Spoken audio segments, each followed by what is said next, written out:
Coba dong kita pengen denger lagi semangatnya. Kita masih di sini di Kata Siapa?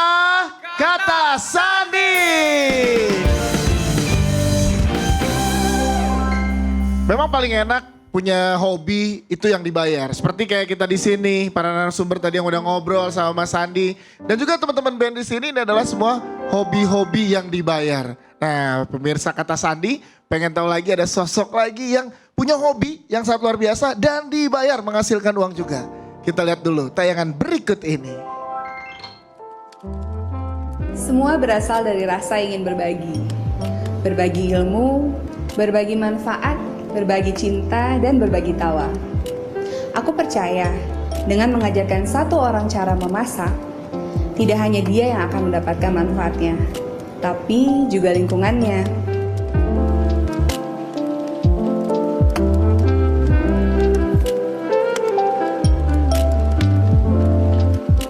Namaku Putri.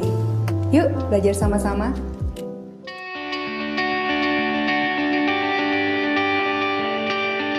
Ya, Raden Ajeng Marini Putri Ayu Habibie atau yang akrab disapa Putri Habibie.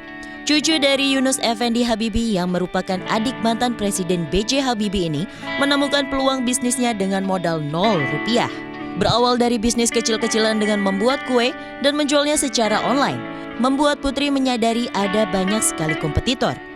Tak ingin kalah bersaing, Putri pun mencoba kursus masak untuk mendalami hobinya tersebut. Seiring berjalannya waktu, padatnya aktivitas membuat wanita yang hobi memasak sejak kecil ini merasa kesulitan mencari kelas memasak. Dari situlah Putri terpikir untuk membuka kelas memasak sendiri. Ia mencoba menawarkan teman-temannya untuk belajar masak dan kini berhasil meraup puluhan juta rupiah per bulan.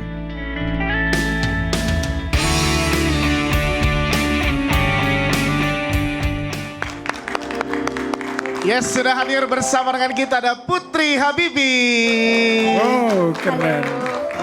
Selamat datang di Kata Sandi, Mbak Putri. Terima kasih, thank you for having me. Oh, thank you. We're still related. Sebetulnya kita masih ada I know. masih ada saudara-saudara jauh Sama karena seperti pada tahu kita nggak? ya Mbak Putri ya. Iya, betul. kakeknya Opa Fani ya. Betul. Jadi Putri ini hobi masak sejak SD. Hobi ini nurun dari mama atau sendiri?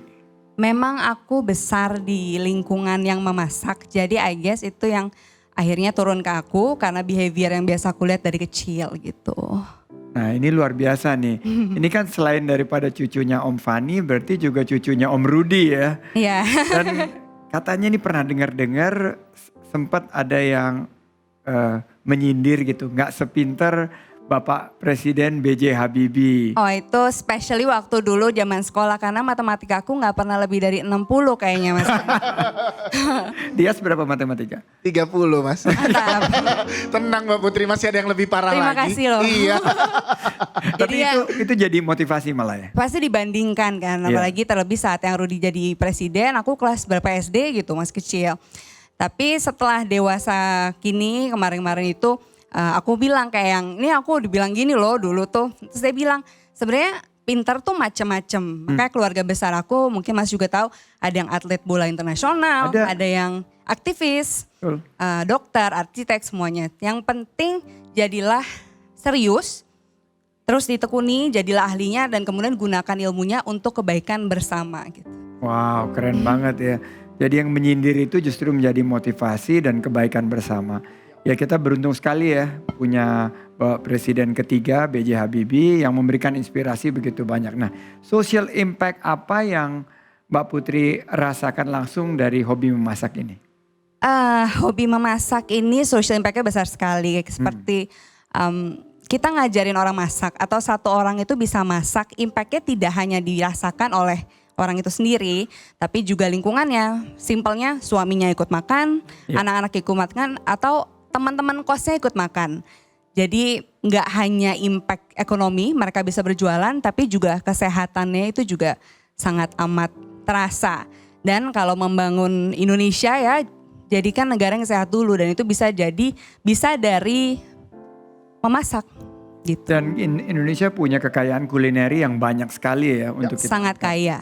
Dan ini yang menarik nih, ketika membuat kelas memasak, modal dari kelas masak itu berapa coba? Sebenarnya bisa dibilang 0 ya, karena dimulai dari kompor di rumah. Itu yang saya mau kasih tahu kepada Iya. pemirsa. Bahwa memulai usaha tadi ada yang modalnya mungkin kalau mulai dari hobi itu modalnya 0. Dan ini dibuktikan oleh Mbak Putri sendiri. Tapi proses awal nih Mbak Putri mencari klien itu dan diajarkan memasak itu gimana ceritanya? Yang pasti setelah aku jalani jadi semakin yakin bahwa networking itu a very great investment untuk di bisnis. Jadi pertama dari teman-teman dulu, networking, nih aku gini, aku itu.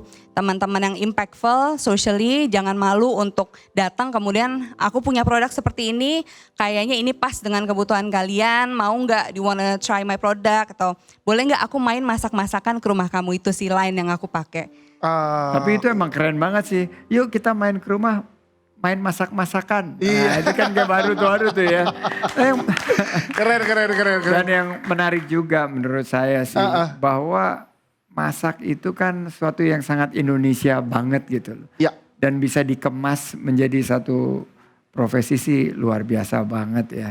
Dan sudah tadi kita lihat deretan dari orang-orang yang diajak untuk masak tuh, networking itu adalah silaturahim.